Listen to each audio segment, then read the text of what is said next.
Hallelujah. Glory be to God. For surely this is the day that the Lord has made. We will rejoice and be glad in it. I want to welcome you all once again to another live broadcast and recording of the Fiery Furnace broadcast, where I am the host and the founder of the Fiery Furnace broadcast, Apostle Dr. Jarvis Hines, leading pastor, servant leader of Consuming Fire Ministries International, located in Fontana, California.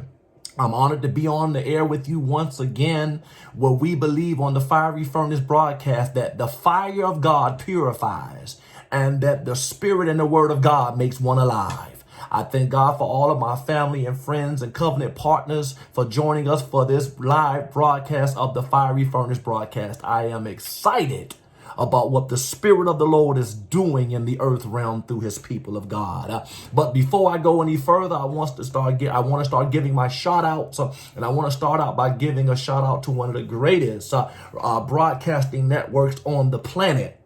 I'm constantly glad that I'm a covenant brother and I'm a part of the DMV Powered Gospel Radio Network family. And I want to give a shout out to all the apostles and prophets, evangelists, pastors, teachers, bishops, and all of those that are part of this advancing and enhancing network. I want to say good morning and God bless all of them, all my covenant brothers and sisters that are part of the DMV Powered Gospel Radio Network. I give honor and I pay homage to you and to our founder and our servant leader, our CEO, Prophetess Tanya Lynn Thomas. I want to give a shout out to her, because without her, none of this would be possible. So I thank God for the visionary of this anointed network, and I'm glad to be a part of it, and all of those who work behind the scenes, whose names I know. And I don't want to throw names out there, but I just want to give a shout out to everybody in retrospect. I thank God for all of you for what you're doing and how this network is growing and enhancing and advancing. And I want to also say, if you believe in this network, for some of you who have this network has blessed you, your ministry has grown, your life has changed. We have many shows on this network. I mean, we have topics of discussion that's biblical, music that's biblical, teaching and excellent preaching that's biblical. This is a network that you would be blessed to be a part of. And if you want to continue to help the DMV Powered Gospel Radio Network advance and enhance around the world, there's multiple ways that you can be a part of this network. One of the ways that you can bless us, if you really enjoy the show and enjoy the men and women of God who pour into your life every day on this network, you can go to our World Wide Web. You can go to www.dmvpoweredgospelradio.net. Once again, that is www.dmvpoweredgospelradio.net.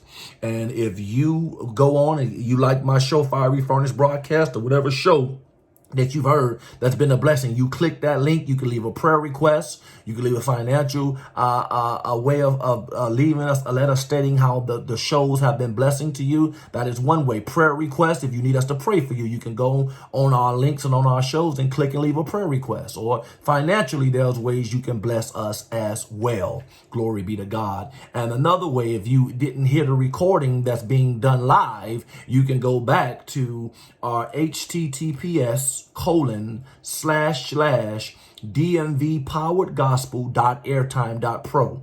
Once again, you can go to https://dmvpoweredgospel.airtime.pro. You can go back and listen to the show that you may have previously missed to hear a word from the Lord or teaching that really agreed with your spirit. If you missed it, you can go back and listen to that pre-recorded show. Or if you want to call us live and hear live teaching while we're going forth, you can call area code 206-806-9770.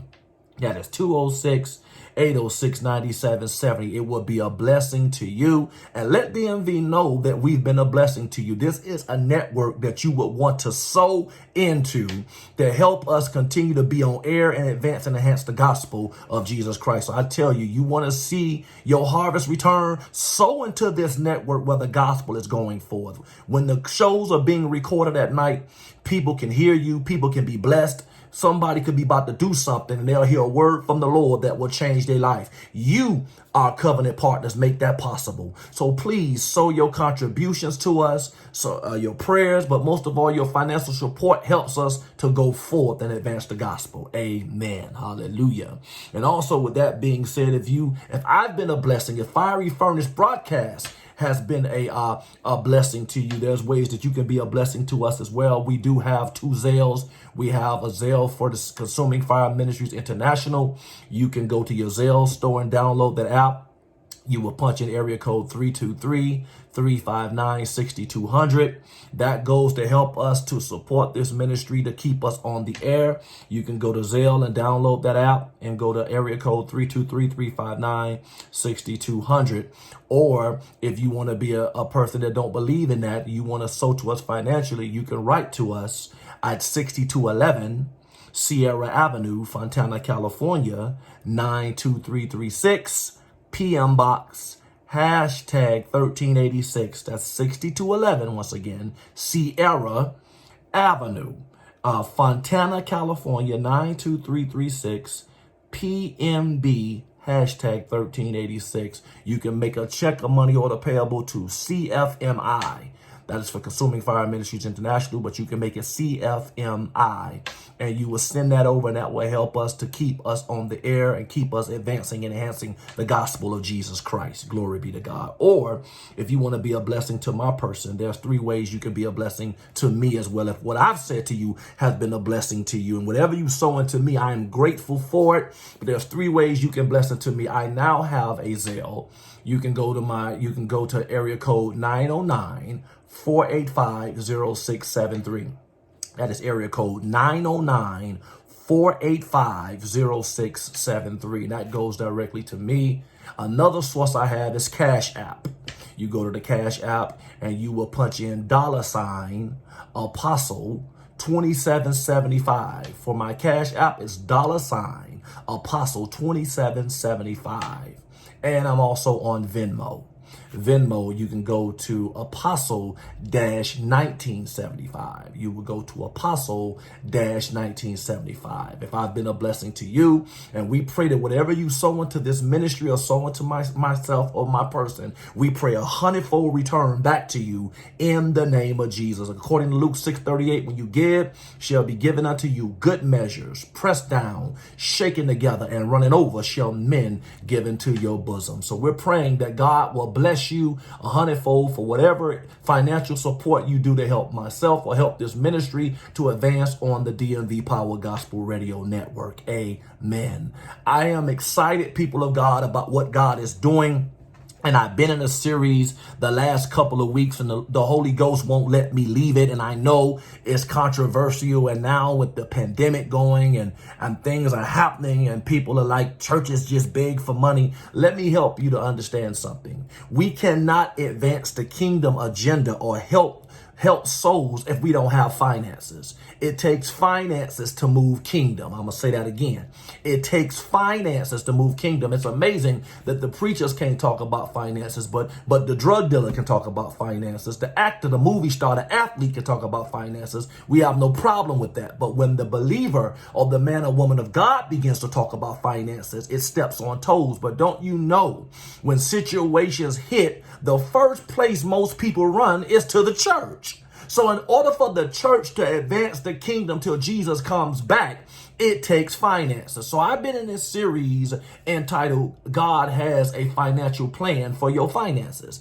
God does have a financial plan. God does want his people to have finances. Not to say that I got money or look at how I'm rolling or look at all the wealth that I accumulated. That's not the purpose for God blessing us financially. God blesses us financially to be a blessing to help the kingdom. How are we going to help feed the homeless, clothe the naked, provide a place for those who've been exposed to sex trafficking? It takes finances to do that. So I'm asking you that you would be a blessing to receive these teachings, and they will change your life so you can advance and enhance the kingdom of God. Glory be to God. So with that being said, I want to open us with prayer, and I'm going to jump immediately into the teachings of the word of God. Glory to God. Father, in the name of Jesus, God, as I come before your people today, in the name of Jesus, I humble myself. I abase myself. I bring myself under total subjection in the name of Jesus. Holy Spirit, I ask you to stand your word up in me. Hide me behind that bloody rugged cross, but stand your word up in me. Teach through me, speak through me, but most of all, speak for me.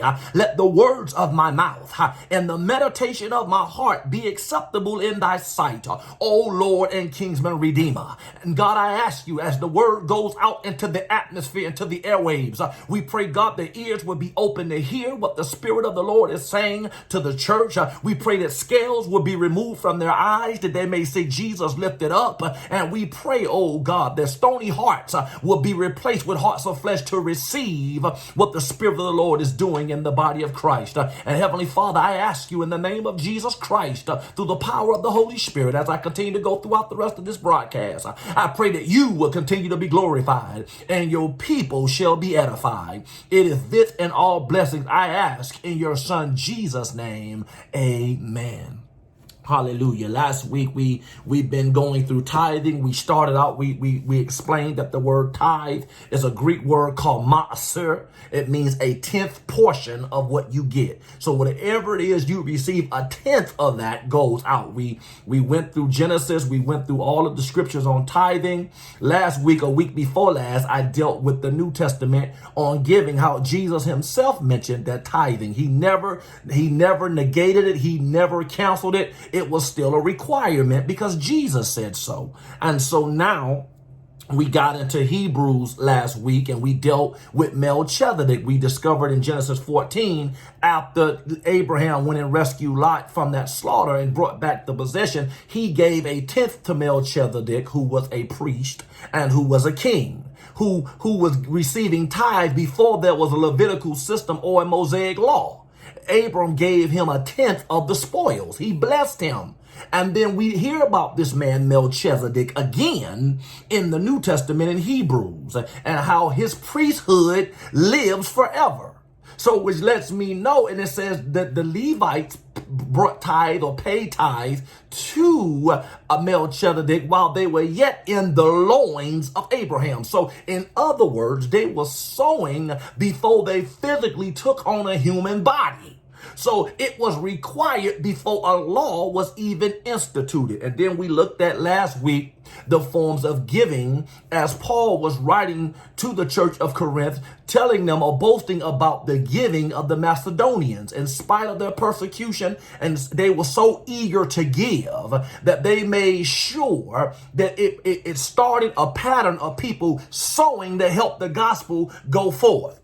And so we discovered that in your giving, you can't beat God giving, no matter how hard you try. And when they gave it, they first of all gave themselves, we discovered last week.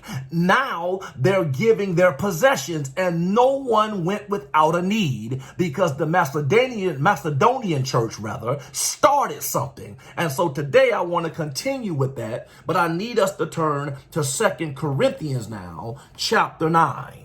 2 Corinthians chapter 9. I will continue reading, but I will be reading from two translations today, the New International Version, known as the NIV, and the New American Standard Bible. Glory be to God. So in 2 Corinthians chapter 9, beginning at verse number 1, the Bible reads, it says, "There is no need for me to write to you about this service to the Lord's people, for I know your eagerness to help.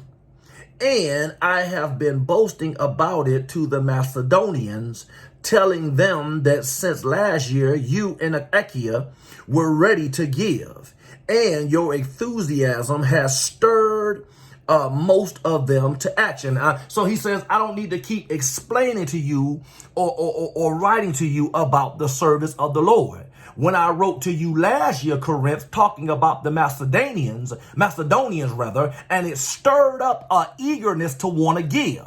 So now that you've seen what they were doing, now watch this. They were giving during a time of great persecution, and watch this, great lack. So in other words, their persecution, people of God, or their lack did not stop them from giving.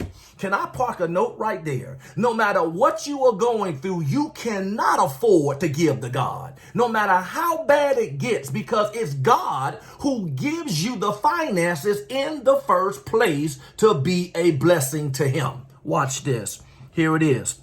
Watch this. He says this in verse 4.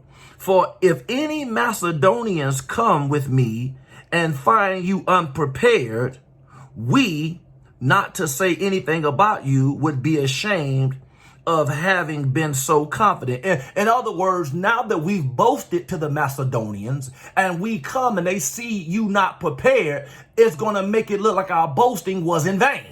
But we don't want to be put to shame because we told them that once they started something, it stirred something in you to continue giving to advance the work of the gospel. Watch this. Verse 5.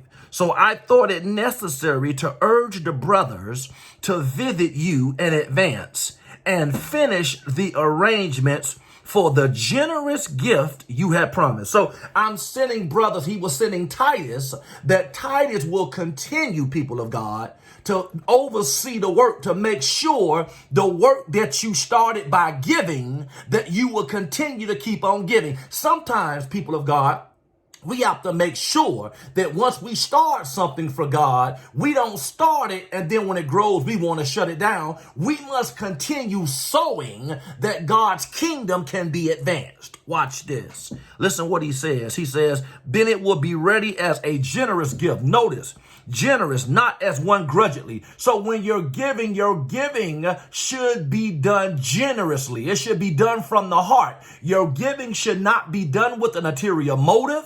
It should not be given with any of that. It should be given genuinely and generously. So when I give it, I'm giving it from my heart. I'm giving it because, first of all, I'm blessed just to be able to give. So I want to give it in a way that's so generously that God will bless it. I don't want to give grudgingly or give out of based on because I have to, not because I freely want to. So when we are bringing our tithe, we're not giving it grudgingly. We're giving it generously because God has been generously to give it back to us. This is what Paul is saying as he's writing to the church of Corinth concerning the Macedonians. Watch this. Verse 6. Remember this. Whoever sows sparingly will also reap sparingly. Whoever sows generously will also reap generously. Now, the King James says, whoever sows sparingly will reap sparingly, but whosoever sows bountifully will reap it bountifully. So he's talking about whatever you're giving and the motive and the way in which you're giving it, that's how you're going to reap it back. So if you're sowing it sparingly, which means you're just giving a little bit, not what you should be, that's what you're going to reap back. But when you give it generously and freely, the way you gave it is the way you're going to receive it back. So it's not even the fact that God wants the money. It's the motive and the intent in which it's given. Because there are a lot of people that give donations and bring tithes and offerings and first fruits, but they don't give it generously. They give it grudgingly. If you got to complain about giving it, then go on and keep it. Because God's not going to honor something that's given grudgingly, but he will bless it and multiply something that's given genuinely or generously, which means it's given freely. Okay, so watch this, people of God. Verse 7, each of you should give what you have decided in your hearts to give, not reluctantly or under compulsion, for God loves a cheerful giver. So God says each one of you should decide to give in your heart. Now, when he talks about heart here, people of God, he's not talking about this muscle in your chest. Let me make that perfectly clear. The heart he's talking about is in the mind, because the soulish realm and the heart starts in the mind.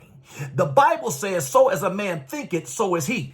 So when you're giving from your heart, you're giving from a made up mind that I'm giving cheerfully to God. I'm not giving reluctantly like, oh, should I give this? I can't afford to give this. Or I'm giving feeling obligated or pressured.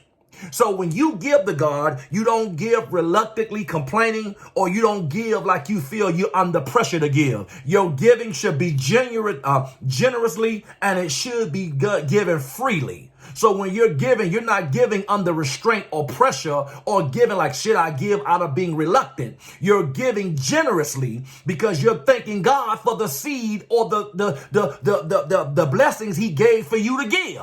So you're giving generously, right? Watch this. Verse 8. And God is able to bless you abundantly so that in all things at all times, having all that you need, you will abound in every good work. So watch this. And God is able to bless you abundantly. So as you're giving God, not out of compulsion or reluctantly, but cheerfully, then it says in verse 8, God is able to bless you abundantly. So when you're giving from a cheerful and a generous spirit, God can bless you abundantly, right? Watch this. Not only will he bless you abundantly, so that in all things at all times, he will bless you abundantly with all things at all times. Having all that you need, you will abound in every good work. By you giving cheerfully, he'll bless you with everything and you will be able to abound in the work. Why? Because you're giving cheerfully. Glory be to God. As it is written, verse 9, they freely scattered their gifts to the poor. Their righteousness endures forever. He says they have freely scattered their gifts, or they have freely given their gifts to the poor. So when they're given to those that are in need and they scatter their gift out, it's done with righteousness or in right standing. Their righteousness endures forever. So by them sowing and sowing it in righteousness, their righteousness will endure, which means for what they did, their righteousness will continue to endure in spite of what they had or what they didn't, but they gave it cheerfully. Glory be to God. Verse 10. Now he who supplies seed to the sower and bread for food will also supply and increase your store of seed and will enlarge the harvest of your righteousness. So now when he says in verse 10, he who supplies, the he here is God. It is God who supplies the seed because we cannot sow if the supplier don't give us the seed to sow. Now, once he supplies us with the seed, which is God, to sow and gives us bread for the supplies, and he will increase your store of seed. So the more you give, he will continue to increase you to give more. And you will also reap as a result of being able to give more. Watch this. He says this here, and it will enlarge the harvest of your righteousness. So because of your heart and your giving, he increases your righteousness, which means your right standing with him as it relates to giving will increase. And he will give you more because of your righteous motive to continue to keep on giving. Watch this. Here it is. Verse 11. He says, you will be enriched in every way so that you can be generous on every occasion. And through us, your generosity will result in thanksgiving to God. You will be enriched in every way, which means in every area of your life. And your generous will be on every occasion because of your generosity to help give, to help advance the kingdom. Right? So watch this. And he says the result will be thanksgiving. Giving thanks to God for providing for you the seed that you've been able to help to give. Right? So here it is. Verse 12. This service that you perform is not only supplying the needs of the Lord's people, but is also overflowing in many expressions of thanks to God. So when you give this, it's not only supplying to the Lord's people the needs of God's people. So in other words, when your giving is bigger than just a blessing, watch what it does. Watch what your giving does. The text says that it says this service that you perform is not only supplying the needs of the Lord's people. So your seeds and your giving is not only supplying God's people, right? But it's also overflowing in many expressions of thanksgiving to God. So when I'm giving, not only am I meeting God's people's needs, but I'm giving thanksgiving to God. Watch this. I'm giving thanksgiving to God for the expressions of thanking him for me being able to give. So my giving is an expression of thanksgiving to God because God has blessed me to be in a position to give to his people. Come on, somebody. So when God want to bless you, people don't understand this. And we've said this in church as a cliche, but I need to make this perfectly clear. We always say it's blessed to be on the giving end than the receiving end. And when I used to hear that, I didn't understand the importance of it. But what God is saying, you are blessed just to be in a position to give because your giving helps not only to advance the kingdom, but it helps meet the need of your brothers and sisters who really don't have. So you are blessed to be on that end to give than to receive. Many of us know what it's like to be on the end of receiving when we don't have any food to eat, nothing to wear, nothing to have. And God begins to use the body to help us supply our needs. So what am I saying here? It's blessed to be on the end of giving than it is of receiving, because God is honoring you because of what he's already given you. You're giving it back to him by helping his people to be able to have so they can advance the kingdom of God. Hallelujah. Here it is. Watch this. Verse 13. Because of the service by which you have provided yourself, others will praise God for the obedience that accompanies your confession of the gospel of Christ. So by you doing this and by you proving yourself, others will praise God because of your giving. Others will see what you've been doing and they will begin to praise God for the obedience that accompanies your confession of the gospel. So our giving is to show people our obedience to the gospel or the good news about the Christ that we're talking about. So your giving helps other people to come into the knowledge of our Lord and Savior Jesus. Oh my God, I hear you, Lord. The giving helps us to advance the gospel of Jesus Christ. That's why giving is so important. That's why Christian radio is so important. Because somebody could be on the verge of committing suicide. Somebody can be on the verge of taking their life or taking somebody else's. Somebody could be going through such a mental depression. And when they turn on the DMV powered gospel radio network and they hear an Apostle Hines or a prophet Jeremy or a pastor or a prophet Martha, or they hear a prophetess Latoya, or they hear a pastor Joan, or they hear these voices, it causes them to want to come in. And that's how it starts because of our giving. Our giving has made a platform for us to draw those who don't have. And so it helps them to come in by hearing the good news about Christ. Watch this. And your generosity in sharing with them and with everyone else. In verse 14, it says this here. And in their prayers for you, their hearts will go out to you. Watch this. Because of surpassing grace God has given you. Thanks be to God for his indescribable gift. In other words, Paul ends it in verse 14 and saying, and in their prayers for you, because once you start giving and your giving is making an impact to the people that need, in their return, they're praying for you. And watch this, for their hearts will go out to you. Their prayers and their heart will go out to you because of the surpassing grace God has given you. They're praying for you that the surpassing grace, the unmerited favor of God that will go out on you, that God has given you to be a blessing to help the others. So their prayers are praying for you because they are grateful for how you've been able to help them because of your giving. And watch this. Thanks be to God for his indescribable gift. So it's coming from God, the gift that has been a blessing to help you. So in both instances, the giving broke out by the Macedonians. They were able to give out of their poverty and out of their suffering. They first gave themselves, we discovered last week.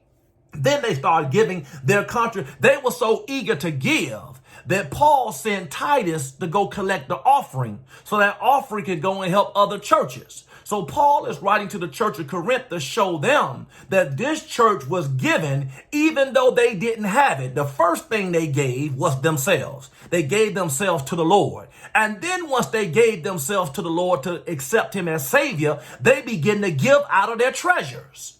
And it was able to bless the gospel to go forth to help churches or help the body that really needed support. So when we're giving, people of God, the finances helps the body to continue to preach the good news of the gospel of Jesus Christ. The tithe goes into the storehouse that there may be meat in the house of God. So when tribulations and trials come and we don't know where to turn, what you have sown, you should be able to go back to eat of it, to reap what you sown, because God has blessed you enough to do so. So giving is very important. It was Jesus says, where a man's heart is, so will his treasure be. So your treasure determines your heart in which you give. So God is looking for, so when you come to God, you don't be like, oh God, I got a gas bill, I got a water bill, I got a light bill. You ought to say, God, thank you that you gave me the ability those 2 weeks ago to get up out my bed, even though my alarm clock went off. If you had not touched me, I wouldn't have been able to get up to go make the money that I make. And now that I got my check, yes, I know I got expenses, I got a car note, but guess who gets theirs first? God gets his first because he gave you the ability to go get it.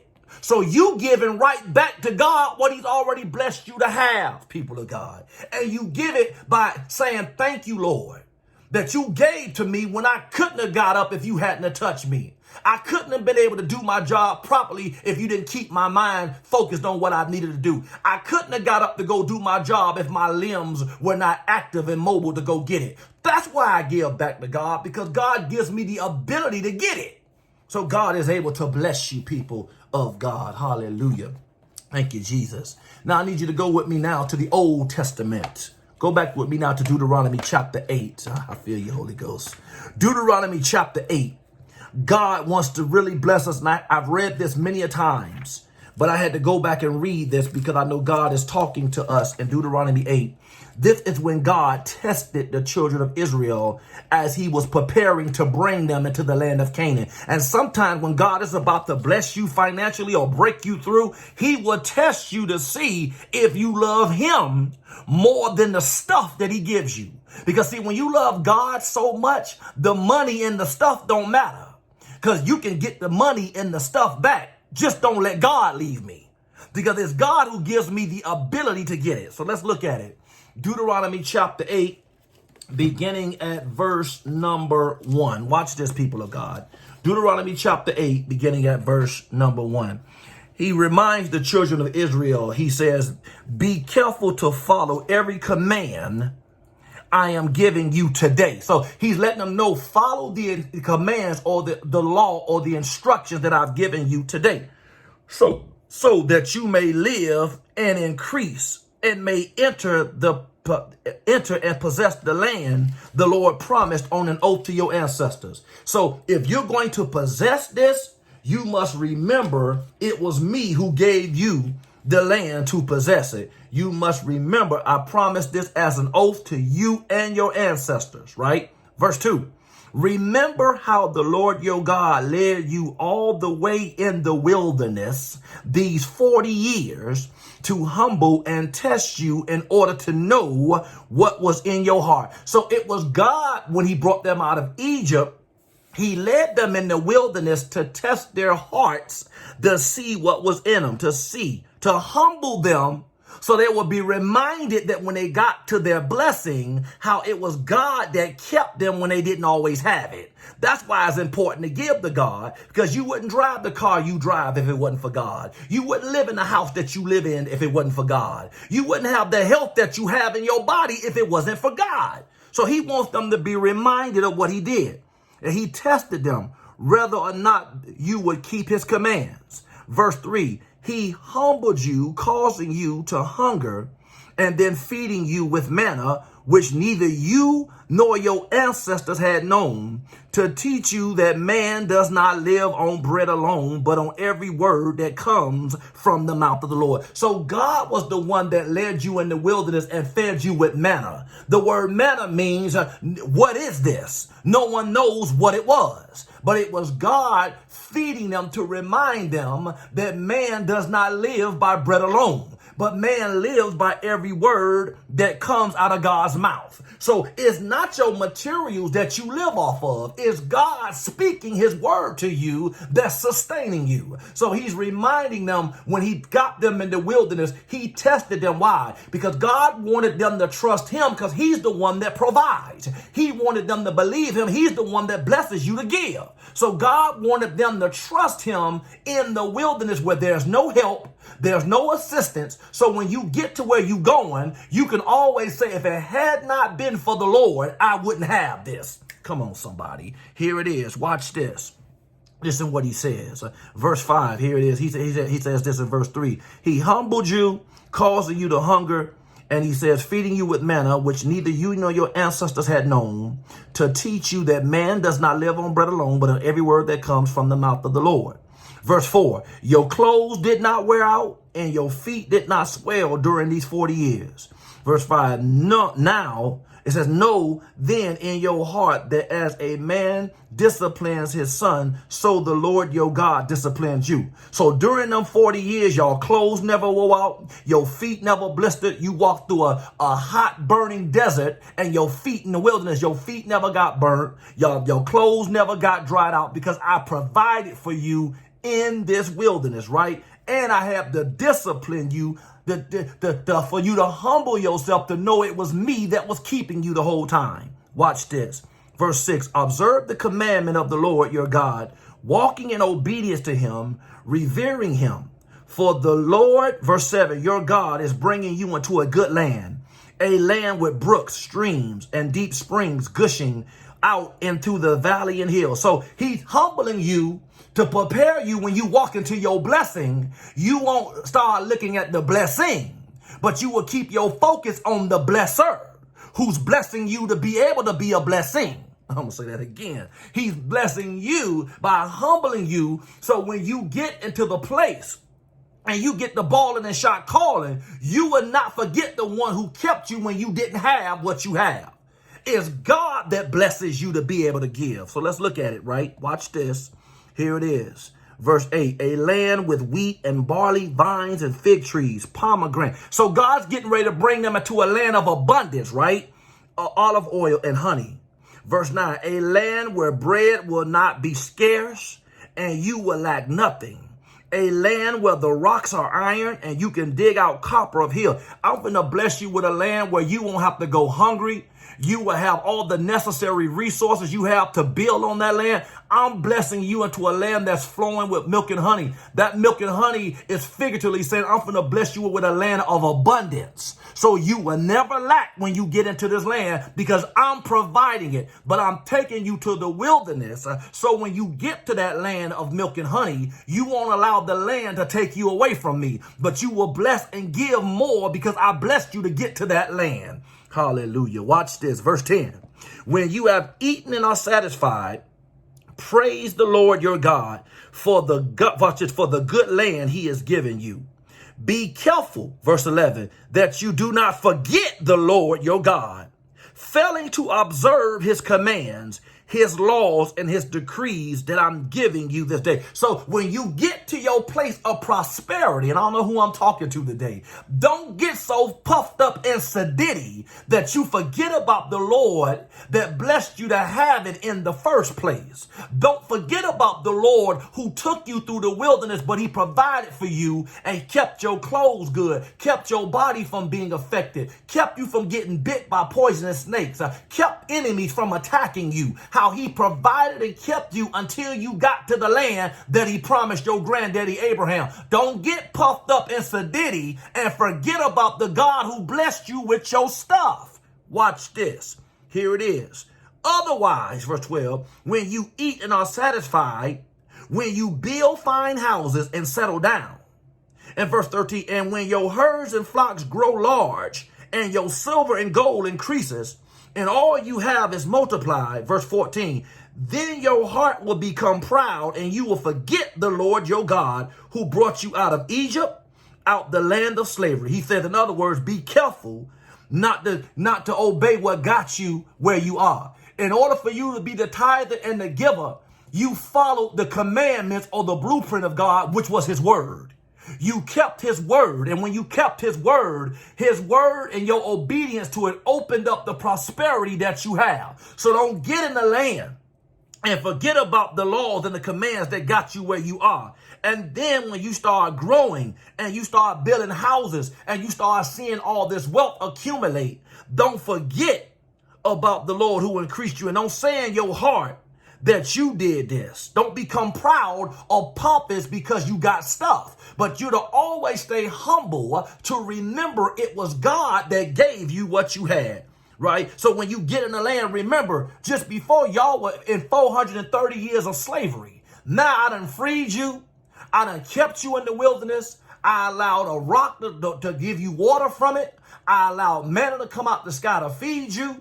I kept you as a cloud by day and all this is saying that, and I know this is kind of different, but I want people to understand today that when we get stuff, we forget about the God who blessed us. We forget about the God who gave us the seeds and all the stuff that we have. We stop giving. We start focusing on the stuff and we forget about the giver who gave us the stuff. And this is what Moses is reminding the children of Israel. When you get to your land, don't get puffed up and arrogant and start seeing progress and forget about it's the God that gave you everything that you had. Watch this. Here it is. Verse 15. Watch this. He says this here. He says, he led you through the vast and dreadful wilderness, that thirsty and waterless land with its venomous snakes and scorpions. He brought you water out of a rock. Don't forget about the vicious animals and the dryness and how you could have died of dehydration. How I allowed water to come out of a rock. How I kept venomous and poisonous scorpions and snakes from biting you as I was bringing you into your promise. Then he says, verse 16, he gave you manna to eat in the wilderness, something your ancestors had never known, to humble and test you so that in the end it might go well with you. So I gave you manna to test you. I gave you spiritual food that came from me. I was the manna that sustained you while you were in your wilderness. So when no one else helped you, I was your sustainer. I was your supplier, right? Watch this. And I'm getting to my main verse I want to go to. Here it is, verse 17. You, watch this, people of God. Listen to what he says. He says this here. Verse 17, he says, you may say to yourself, my power and strength of my hands have produced this wealth for me. So you start getting to the point of saying, well, it was my hands. It was me working all my 30 overtimes. It was me that did this. It was me. No, it wasn't. It was prayer. It was God who provided for you to get in the land, not to get puffed up, but to remember what I did for you, you ought to do for others, right? Now, here's the key verse in this whole text right here in Deuteronomy chapter 8, verse 18. I love this scripture here. He says this here, but remember the Lord your God, for it is he who gives you the ability to produce wealth, and so confirms his covenant, which he swore to your ancestors as it is this day. Now, the King James says, for thou shalt remember the Lord thy God, for it is he that giveth thee the power to get wealth. I like what the NIV says. It says he gives you the ability to produce wealth. So in other words, you wouldn't have wealth and success if the Holy Ghost don't give you the ability or the power to bring it to pass. So everything that you have comes from the Holy Ghost. So never get so puffed up when you start seeing things come, because your seed and your giving and your tithing is to be a blessing in the kingdom. Because while you're blessing the kingdom, God is steady blessing you. Can I just say this real quickly, because I feel it in my spirit now, Holy Ghost. A lot of people don't fail to understand that when God blesses you, when you really start getting blessed by God, money is no longer an issue to you. Money doesn't matter. What matters is that the body is being blessed, because your house is constantly being blessed. You cannot be a giver and a tither and God not bless you. I disagree with it. God will bless you to remind you, because when you start giving so freely and you start sowing, you'll be looking around, you go to your checking account, you got checks you wasn't even thinking about, because your mind is so advanced on blessing God and blessing his work, that God in return keeps your house blessed as you bless his house. So he's reminding them, don't forget where you come from. Remember, it was me the whole time that kept you before y'all got this wealth. Before y'all had a land flowing with milk and honey. It was me that was feeding you. It was me that clothed you. It was me that protected you. It was me that kept you healthy. Because they didn't have no Barack Obamacare. They had no affirmative health care bill. They had none of this. The only thing they had was God. And God kept them through their 40 years of wandering and brought them into a land of abundance. And watch this. It wasn't because of them. It goes back to their grandfather Abraham. Can I say this? And as I get ready to come to a close, some of us are walking in ancestry blessings, not because we've been so smart. So let me help some of our grandkids and young kids that are listening today. The only reason why you rolling and balling is because your grandmama and your mama paid a price. And God blessed you as a result of it. And can I say this to you? No one walks into an inheritance without the blessings and the favor of God. Hallelujah. Let me go to Exodus, and I'm getting ready to make this short because I'm going to pick this back up again next week because I'm not going to rush through this. And this is going back to the first fruit again. Exodus chapter 12. Exodus chapter, what is this? Exodus chapter 13. Exodus chapter 13. And here we go. It talks about the first, and I'll read a couple of verses and I'll end it here.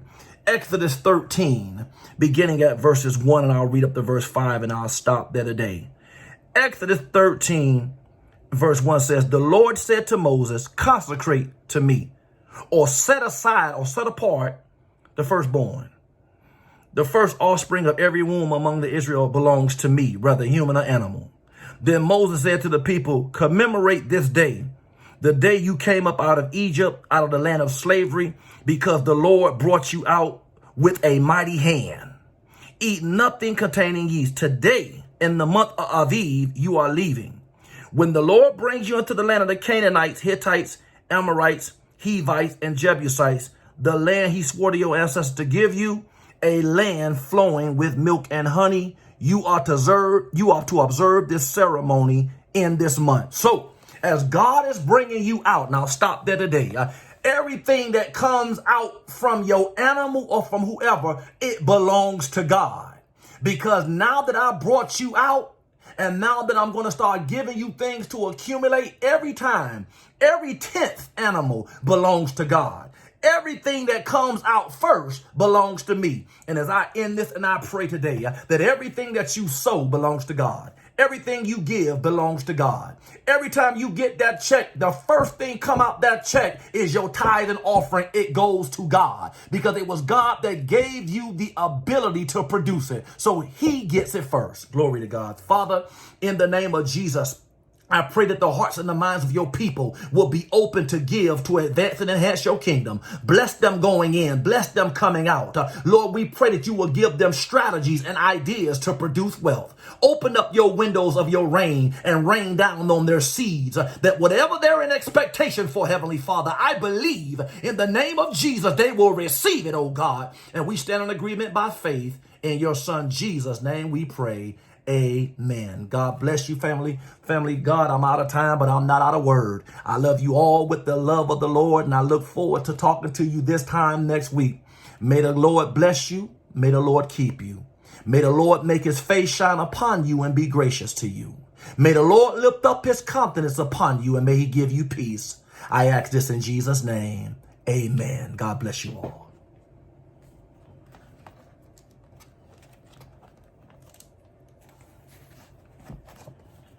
Hallelujah.